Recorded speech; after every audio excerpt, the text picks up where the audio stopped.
Hello, sports fans. This is the Sellout Sports crew back with you in between games because we got an update this afternoon. The Celtics center, Kristaps Porzingis, has a torn left retinaculum, medial retinaculum. And I'm not going to lie to you guys. I didn't know what that was. Had to look it up. I thought it was, I was getting knee injury stuff.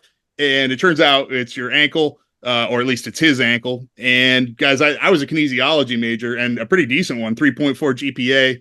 But that was at the University of Nevada, Las Vegas. So take that with a grain of salt. I feel less dumb.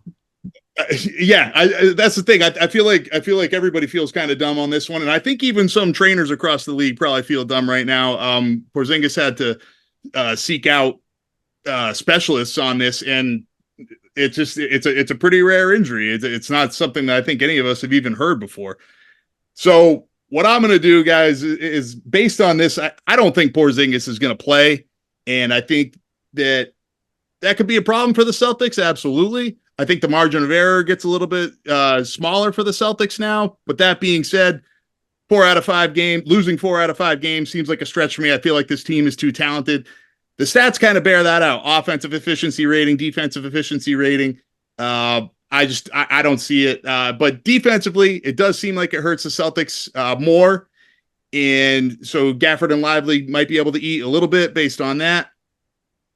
There was a stretch. So I'm going to use game 2 as an example because I feel like that's a better barometer. Like the Celtics shooting 10 for 39, that's probably the blueprint for how the Mavericks win, right? Like, is that fair? Could we kind of assume that? I think it's an anomaly, but yeah, for sure. And that's kind of my point is I don't think it's going to happen again. And I think it would be tough for the Mavericks to win with the Celtics shooting significantly better. So if we use game 2 as the blueprint, right? Porzingis plays almost the entire game, or he plays 23 minutes, but he gets injured in the fourth quarter. So looking at that game, there was a stretch in the second quarter that I thought like the Mavs also had a blueprint for how they can be more effective offensively. Porzingis didn't play the first 4:30 of the third quarter, and the Mavs started going inside.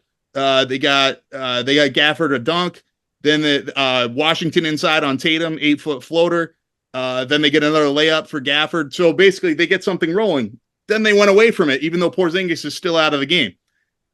So I think if the Mavs are smart enough, keep pushing it inside. Mike, it's like you always say, it's a make or miss league. And, it's one of those things where it's like, was that a bad shot or was it just a missed shot? There's a difference, right? And I understand that. There's a difference between shot selection and offensive philosophy. I think if Porzingis is out, the offensive philosophy needs to shift, and they need to depend less on the three-point shot and get it into those bigs. I think the other thing about this is the Mavs have no margin for error when it comes to Luka's injury. Everyone, Luka played well. Don't get me wrong, but he scored I think 20 of his points in the first 18 minutes or so of the game, and kind of disappeared down the stretch. He was 1 for 6 in the fourth quarter. And in the third quarter, it just looked like he wanted to defer. And so anyway, I think Luka's injury, like whether maybe they need to change up the way the pain injection is, or, I don't know if they can give him a stronger one. Obviously, I don't know anything about that stuff. Basically, between Luka and Kristaps, it sounds like trainers are going to earn their money this week. Yeah. My takeaway is I think this benefits Luka offensively. Let me explain that.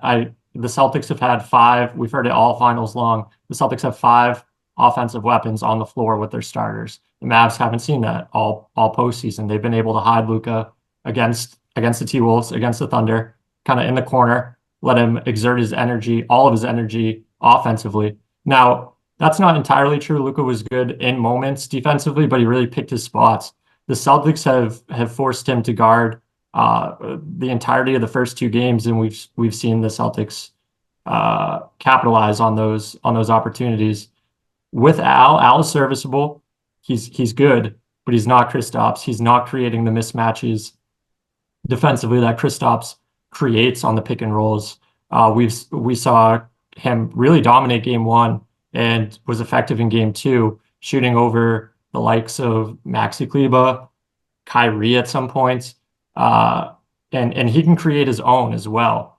Al can't necessarily do that. So I see the adjustment that Jason Kidd and the Mavs make is trying to hide Luka defensively and let him kind of cook offensively and exert his energy there. Where Celtics would also be losing an insanely. I think this is the best defense I've seen Kristaps play in a Celtics uniform. Elite level rim protection, and I think that kind of goes to Parker's point, right? Yeah, so my point is that for the Mavs to claw back into the series, they gotta get the bigs Lively and Gafford more involved. And with Kristaps going down, like that's easier for them to do. Obviously, Luka can throw more lobs up. I was not going to really defend those two too well. And it just allows them to attack the paint more. I think, as I said, I think that's just how they will claw back better. But with that being said, like to lose 4 out of 5, I just don't see it coming. But hey, maybe this is the blueprint. And Kyrie, Yeah, momentum can be a crazy thing. Sorry, go ahead, Parker or Tori. yeah, no, and Kyrie would have to be part of that blueprint, score more than 16 points a game too, right? I think a lot of things have to happen still for the Mavs to even claw back in this series. That being said, if it ends up being, they take 2 in Dallas, I guess now you could start saying like it starts working against the Celtics mentally, but I think they've been pretty resilient. They've played a lot of basketball without Porzingis anyway, right? And played well. Only lost 4 games without him in the regular season. Only lost 1 game without him in the postseason. So easy path or not, like the Celtics have played well without him.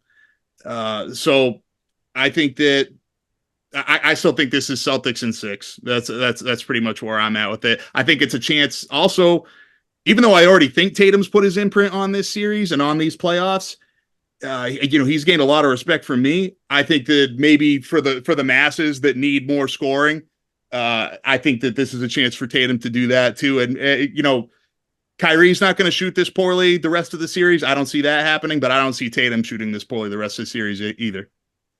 Yeah, game 3 becomes very interesting. We'll see if the Celtics can respond. The national narrative is that they probably can't. But we've seen this postseason that they have responded when they needed to. I mean, if the Mavs do steal game 3, game 4 becomes very interesting, and I think almost a must win for the Celtics. All right. Anything else, Parker? No, I ain't got nothing. All right. Thank you, everybody, for being here. And we will see you probably, Thursday morning. We'll be doing our post-game show after the game on Wednesday. So you'll see us Thursday morning. Go Seas.